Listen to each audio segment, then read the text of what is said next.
system we inherited from the Conservatives is failing the very people it is supposed to help and holding our country. The facts speak for themselves. 1 in 10 people of working age now claiming a sickness or disability benefit.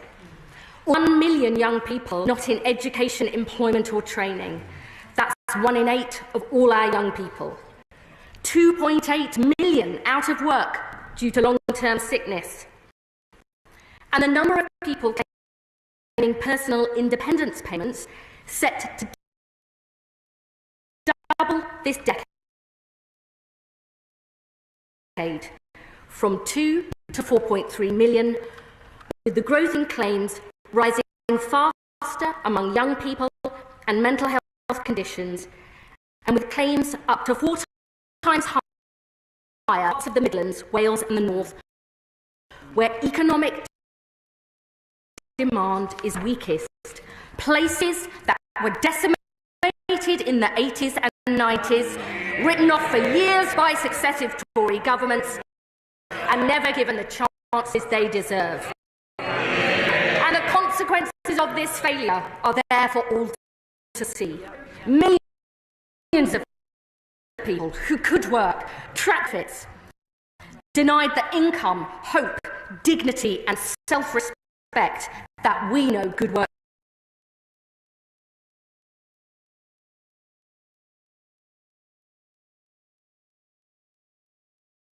brings.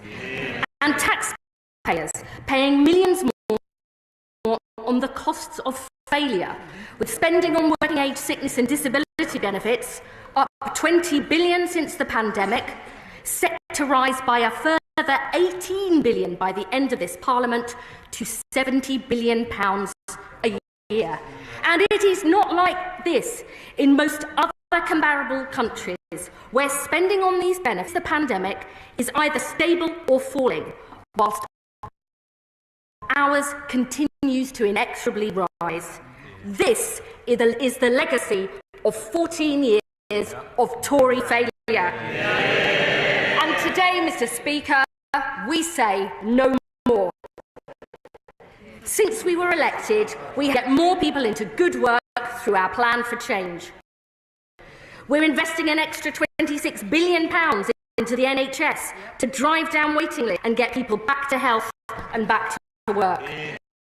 We're improving the quality of work and making work pay with our landmark employment rights legislation and increases in the national living wage.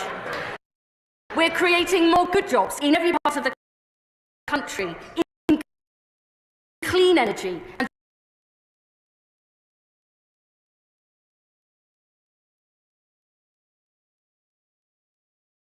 through our modern industrial strategy. And we are introducing the biggest reforms to employment support in a generation with our £240 million Get Britain Working plan.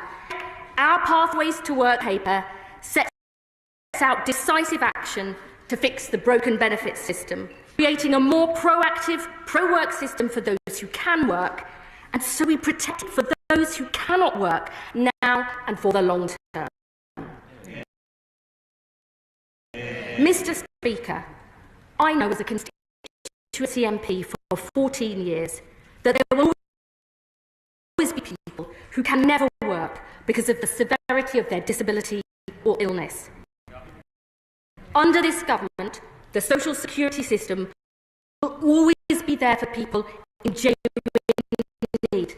That is a we will never compromise on. But disabled people with health conditions who can work should have the same rights, choices and chances to work as everybody else. Principle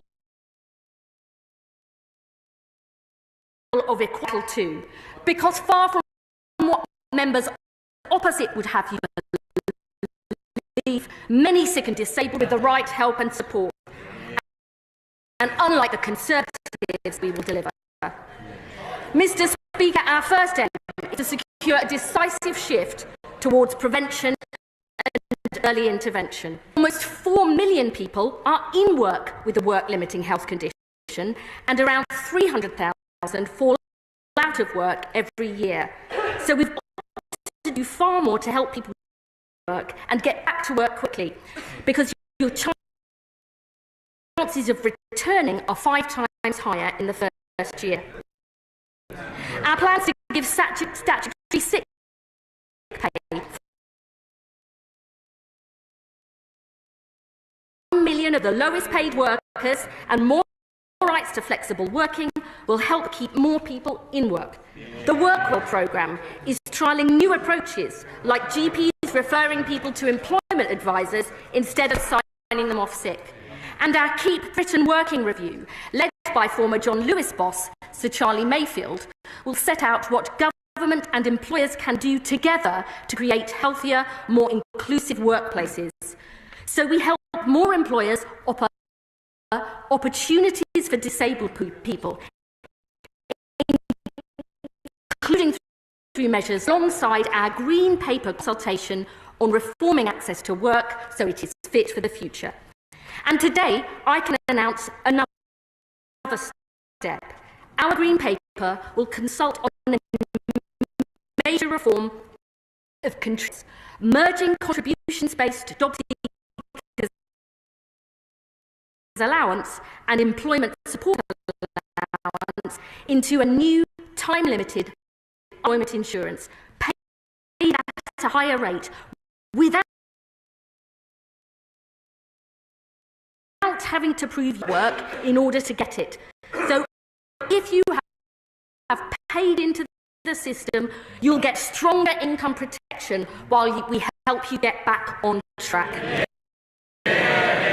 Our second objective is to restore trust and fairness in the benefit system by fixing the broken assessment process and tackling the perverse incentives that drive people into welfare dependency. Now, members on this side of the House have long argued that the work capability is not fit for purpose. Going through the WCA is complex, time-consuming and often stressful for claimants, especially if they also have to go through the PIP assessment. And more fundamentally, based on a binary can-can't work divide, when we know the truth is that many people's physical and mental health conditions wait. The consultation on the Conservatives' discredited WCA proposals was ruled unlawful by the courts. So today I can announce we will not go ahead with it. Instead, we will scrap the WCA in 2028. In future, extra financial support for health conditions in universal credit will be available solely through the PIP assessment. So extra income is based on the impact of someone's health condition or disability, not on their capacity to work, reducing the number of assessments that people have to go through, and a vital step towards de-risking work. And, Mr. Speaker, we will do more by legislating a right to try, seeing that work in and of itself will never lead to a benefit reassessment.